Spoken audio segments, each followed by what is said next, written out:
Hey, welcome back. My name is Craig from the Run Experience, and today we are talking the Clayton 2 from Hoka 11. This is my first real dive into a maximalist shoe, and I'm going to tell you all about it.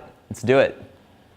All right, so where does the Clayton 2 hold up in the whole line of Hoka 11 shoes? So Hoka has like the Clifton 2 and 3, they have the Odyssey, and they also have the Tracer. So this is a lot closer to the Tracer, although the Tracer is really meant for like racing, and you know, Hoka says that this is more like a tempo or fartlek fast pace. It's a really lightweight shoe. And then the other, you know, the Clifton and the Odyssey are more for recovery days and daily training. So that's really where it stacks up.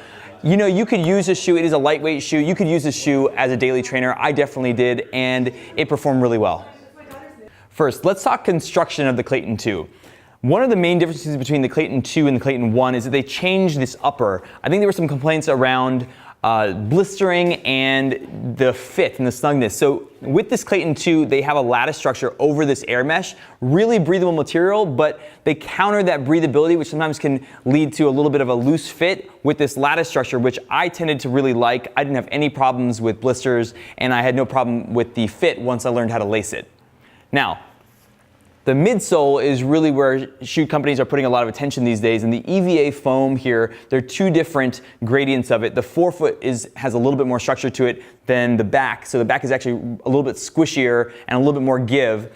It's a 28-inch stack, a 28-millimeter stack. 28 millimeters on the back and 24 millimeters in the front, so a 4-millimeter differential. Pretty low profile from heel to toe. And finally, the outer. This is actually one of the more surprising parts because an outer, especially for the shoe this big, could actually add a lot of weight, and this shoe is extremely light. It runs about 8 ounces for my size, 11.5, and that is largely given because the outer is also an EVA foam. They call it RMAT, and if you can see here, it's pretty dirty because I've put a lot of mileage in these shoes, but the RMAT is a kind of a blend of rubber with EVA foam, and what that gives is a little bit more durability and a little bit more responsiveness because it's rubber blended with the EVA foam. And one of the main things I was surprised about is despite how light that material is that it didn't slip around at all when I was running in wet conditions. So the outer, a little stiffer RMAT, midsole, I mean obviously this is a Hoka 11 shoe and it's got the maximalist cushioning, and then the improved mesh upper. Let's talk about fit, because that was something that I had issues with initially with this shoe, and it was a lot to do with the lacing, which I mentioned. Now, when I first bought the shoe, it came pre-laced. I just tightened it up around my foot and went out the door, and I felt like I was just kind of not swimming laterally, but my foot was kind of collapsing in the shoe, and I felt like I was sinking in a little bit, and the shoe wasn't really hugging this heel collar was not hugging my foot at all. So the next day, I tightened it up a little bit tighter. Still, felt like I was cushioning, I was landing into the shoe, and really it was buckling a little bit. What I finally realized was if I lace lock the shoe, and if you don't know how to lace lock, we have other videos about this online, but it's basically looping through one side of the shoe, and then you put your lace through. I mean, it's very hard to describe without going into more detail, but you look up heel lock, lace lock. If you lace lock these shoes, which almost all running shoes are designed to be able to do, it really helps get a much snugger fit around your ankle, and that was absolutely necessary in this shoe. Without that, I definitely felt like I was moving around too much, and that when I was landing, especially going downhill, it felt like the shoe was buckling a little bit. Once I fixed that problem on my 3rd or 4th day, totally fine, no more complaints. It was really about learning how to fit it to my foot.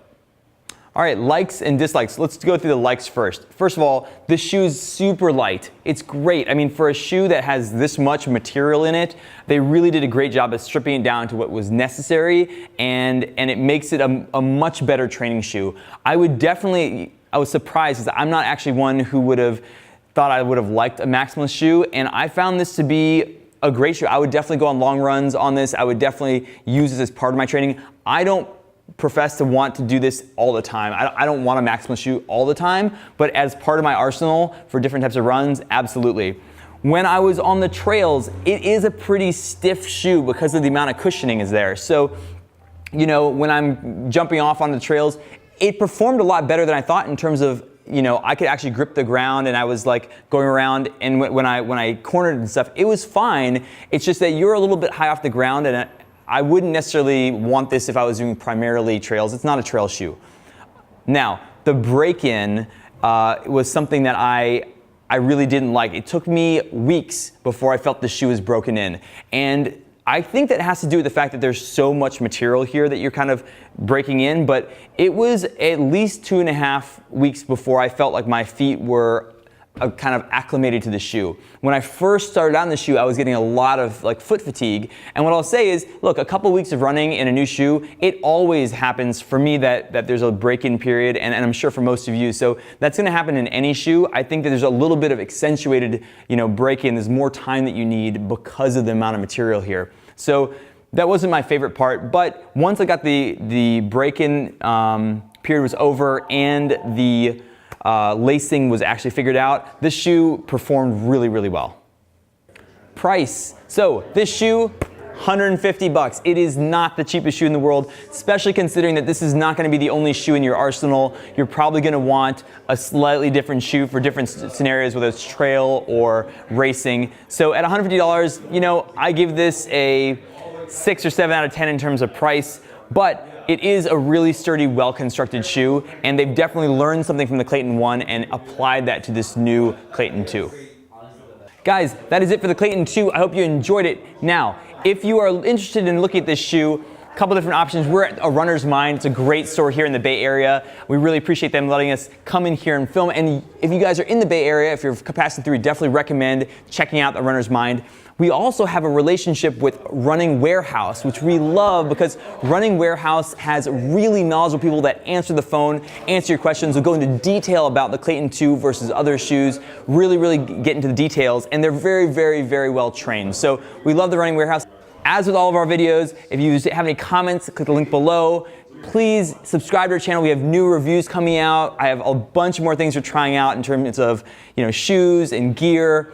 And of course, if you like this video, hit the like button, let me know, and I will see you in the next video.